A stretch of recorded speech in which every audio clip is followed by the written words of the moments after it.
panen combine harvester 1 unit, alat tanam 2 unit.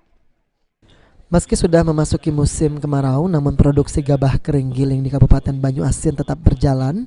Pasalnya selain mengandalkan sawah pasang surut, petani Banyuasin juga mengandalkan sawah lebak yang di musim kemarau malah melakukan panen.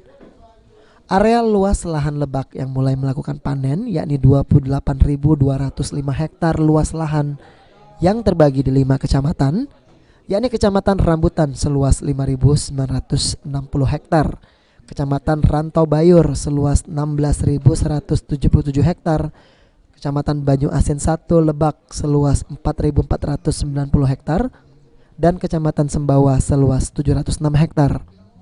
Dengan prediksi jumlah gabah kering giling yang berhasil dipanen sebanyak 126.000 ton, oleh karena itu Dinas Pertanian Kabupaten Banyuasin masih sangat optimis mencapai target produksi gabah kering giling nasional sebesar 1,3 juta ton.